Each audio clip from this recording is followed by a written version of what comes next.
সুপ্রিয় শিক্ষার্থী বন্ধুরা, ব্যাকবোন স্কুলের পক্ষ থেকে তোমাদের সবাইকে স্বাগতম। আজকে আমরা সাধারণ জ্ঞানের ইতিহাস পর্বে কিছু গুরুত্বপূর্ণ টপিক নিয়ে আলোচনা করব। আজকে আমাদের আলোচ্য বিষয়ে সর্বপ্রথমে আসবে ইউরোপীয় বণিকগণ। এরপরে আমরা জানব বাংলায় ইংরেজ শাসন এবং সর্বশেষ জানব বাংলায় যে ইংরেজ শাসকগণ গড়ে এসেছিল তাদের অবদান এবং তাদের ভূমিকা কি ছিল। চলো শিক্ষার্থী বন্ধুরা, আমরা জেনে নিই এই ভারতীয় উপমহাদেশে বিশেষ করে বাংলায় কোন কোন ইউরোপীয় বণিকগণ এসেছিল। সর্বপ্রথমে যেই জাতি এসেছিল সেই আগমনকারী দেশ হলো পর্তুগাল এবং এদের যে জাতি সত্তা সেটাকে বলা হয় পর্তুগিজ। প্রশ্ন আসতে পারে যে ইউরোপীয় বণিকদের মধ্যে সর্বপ্রথমে কারা আসে, সেটা হলো পর্তুগিজরা এবং এই পর্তুগিজরা বাংলায় ফিরিঙ্গি নামে পরিচিত।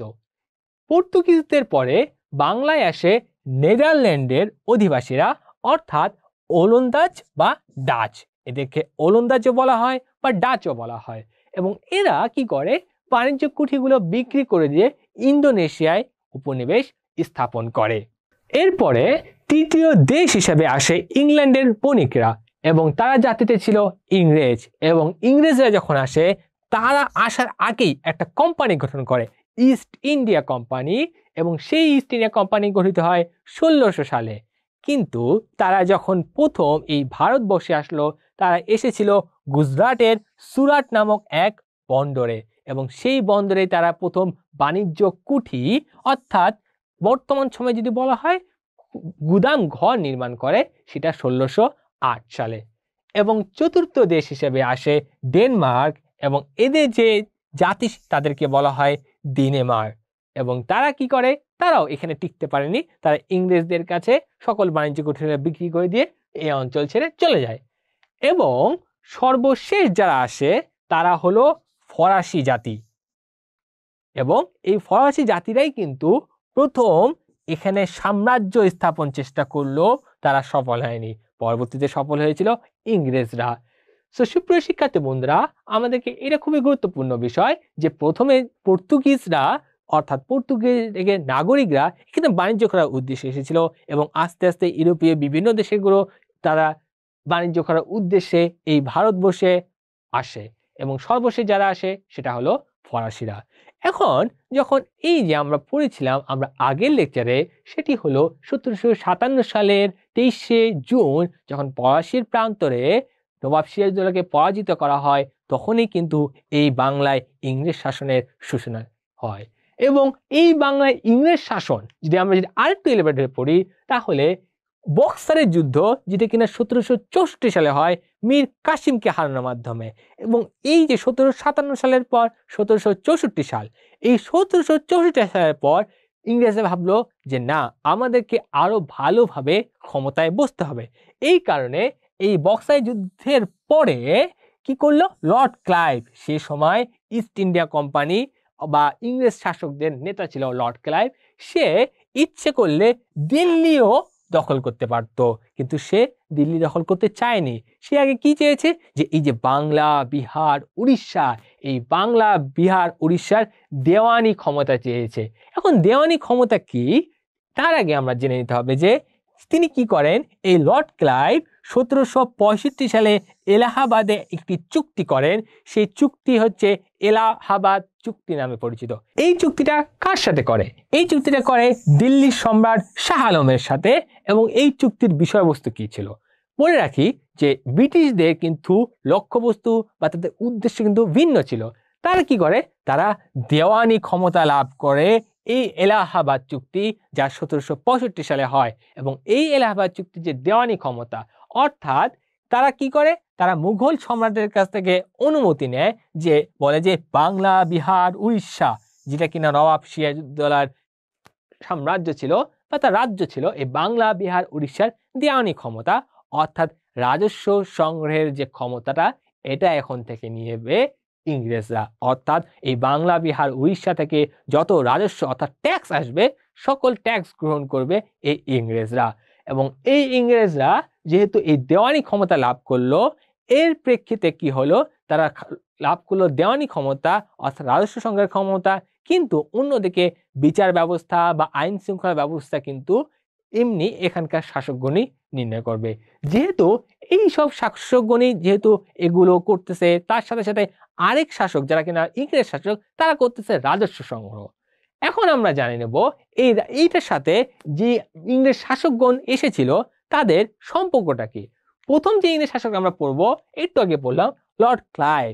এই যে লর্ড ক্লাইভ কিন্তু এই দ্বৈত শাসন ব্যবস্থার প্রবর্তক। কারণ কি, আমরা জানলাম যে 1765 সালে এলাহাবাদ চুক্তি হয় এবং এর মাধ্যমে রাজস্ব ক্ষমতা অর্থাৎ দেওয়ানি ক্ষমতা লাভ করে ব্রিটিশরা। অপরদিকে আইন শৃঙ্খলা বা বিচার ব্যবস্থা দেখবে এখানকার শাসকবৃন্দ, অর্থাৎ দুই ধরনের শাসক দেখতে পাচ্ছি। এই কারণে এটাকে বলা হয় দ্বৈত শাসন ব্যবস্থা এবং এই দ্বৈত শাসন ব্যবস্থার প্রবর্তক হচ্ছে লর্ড ক্লাইভ এবং এটা হয় 1765 সালে। এরপরে আমরা আরেকজন শাসক সম্পর্কে জানবো, তার নাম হচ্ছে ওয়ারেন হেস্টিংস। তার অবদান, তার কি কি গুরুত্বপূর্ণ কাজ করেছে। তিনি দ্বৈত শাসন ব্যবস্থা রহিত করেন, অর্থাৎ এই যে দ্বৈত শাসন ব্যবস্থা যেটা 1765 সালে শুরু হয়েছিল সেটাকে তিনি বাতিল ঘোষণা করেন এবং তিনি পাঠশালা বন্দোবস্ত করেন।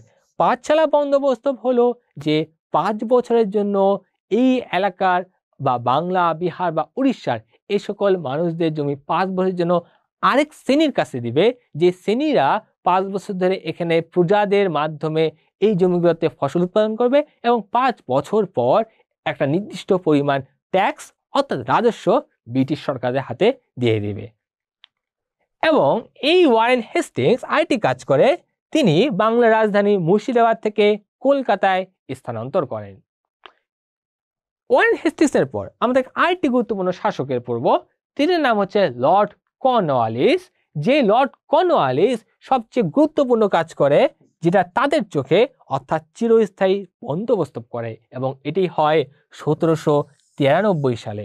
চিরস্থায়ী বন্দোবস্ত কি, আমরা একটু আগে পড়লাম যে ওয়ারেন হেস্টিংস 5 বছরের জন্য একটি শ্রেণীকে জমিগুলো দিয়ে দেয়, যে শ্রেণীটা কৃষকদের বা শ্রমিকদের মাধ্যমে চাষাবাদ করে এবং ফসল ফলায় এবং তার থেকে ট্যাক্স বা রাজস্ব ব্রিটিশদের হাতে দেয়।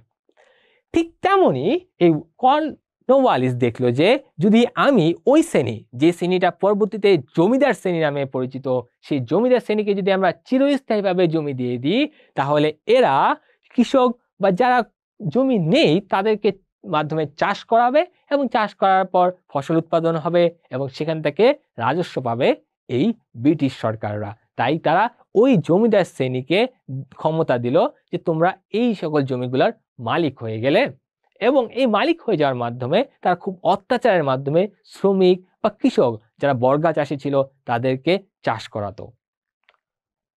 এরপরে আমাদের আরেকজন ইংরেজ শাসকের নাম জানতে হবে, তিনি হচ্ছে লর্ড উইলিয়াম বেন্টিক।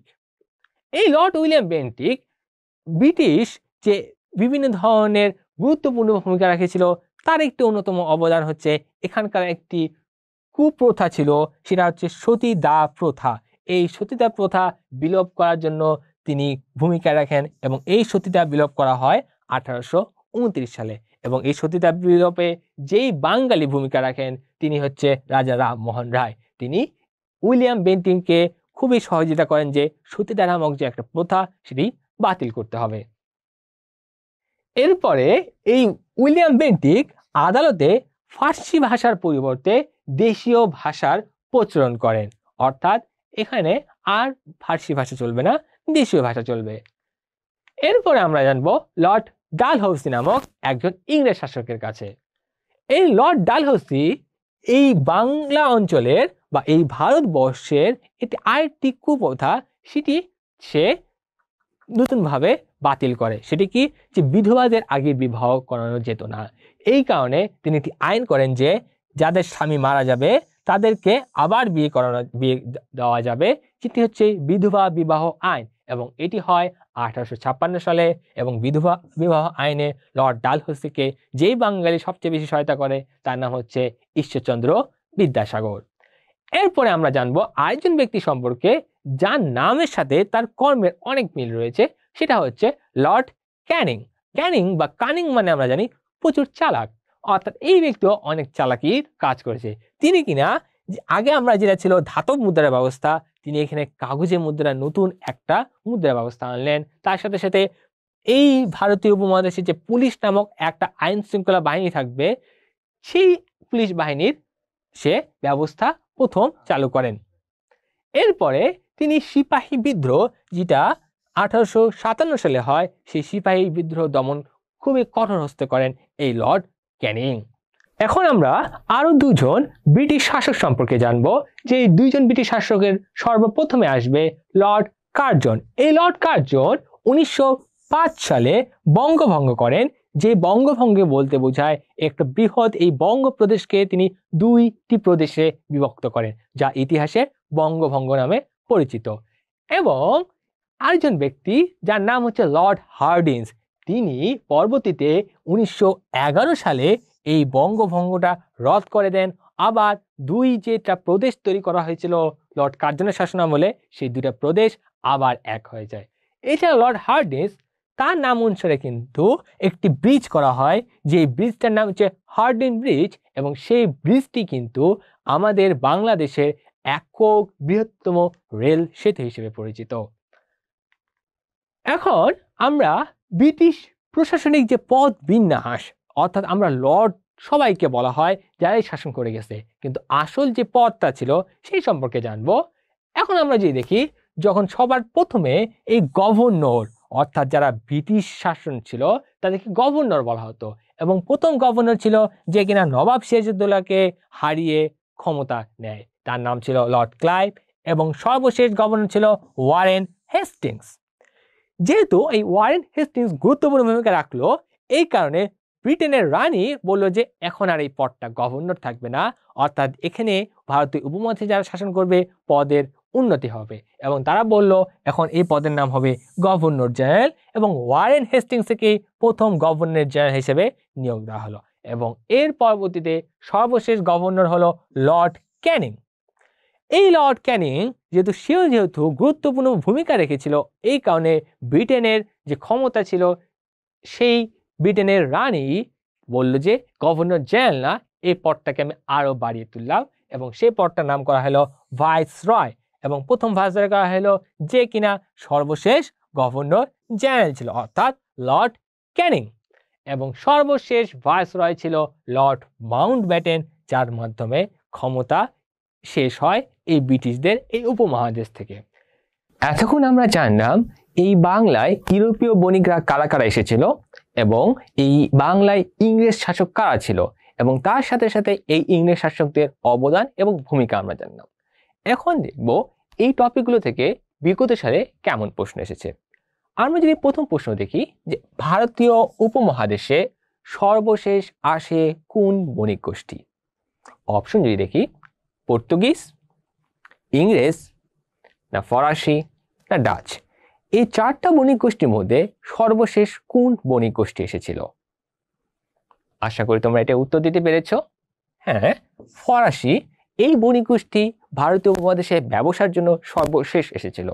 অপরদিকে পর্তুগিজ জনগোষ্ঠী, বিশেষ করে যারা ব্যবসায়ী ছিল, তারা প্রথম এই ভারতীয় উপমহাদেশে এসেছিল ব্যবসা করার জন্য, এবং সর্বশেষ এসেছিল ফরাসিরা। চলো শিক্ষার্থী বন্ধুরা, আমরা আরেকটি প্রশ্ন দেখি যা বিগত সালে এসেছিল। প্রথম কত সালে বঙ্গভঙ্গ করা হয়? অর্থাৎ প্রথম কবে এই যে পুরো বাংলা প্রদেশটা, এই বাংলা প্রদেশকে ভাগ করে দুইটা প্রদেশে পরিণত করা হয়েছিল? অপশন 1757 সাল, 1905 সাল, 1911 সাল, নাকি 1947 সাল? আশা করি তোমরা এটার উত্তর পেরেছ। হ্যাঁ, 1905 সালে এই বাংলাকে ভাগ করে দুইটা প্রদেশ করা হয়েছিল। একটি ছিল পূর্ববঙ্গ ও আসাম, এবং আরেকটি ছিল বঙ্গপ্রদেশ। যে পূর্ববঙ্গ ও আসাম প্রদেশটি নতুন হয়েছিল, সেই নতুন প্রদেশের রাজধানী কিন্তু হয়েছিল বর্তমান বাংলাদেশের রাজধানী ঢাকা, এবং এটি 1905 সালে। কিন্তু পরবর্তীতে 1911 সালে সেই বঙ্গভঙ্গ রদ করে দেওয়া হয়। সুপ্রিয় শিক্ষার্থী বন্ধুরা, আমরা ইতিমধ্যে জানলাম এই বাংলায় ইউরোপীয় বণিকগণদের আগমন সম্পর্কে, এবং তার সাথে সাথে ইংরেজ শাসকদের অবদান এবং ভূমিকা সম্পর্কে, এবং আমরা কিছু প্রশ্ন দেখলাম। আশা করি তোমরা এই টপিকগুলো বাসায় খুব ভালোভাবে অনুধাবন করার মাধ্যমে আরো দক্ষ হয়ে তুলবে। পরবর্তী লেকচার দেখার আমন্ত্রণ জানিয়ে আজ এখানেই শেষ করছি। সবাইকে ধন্যবাদ।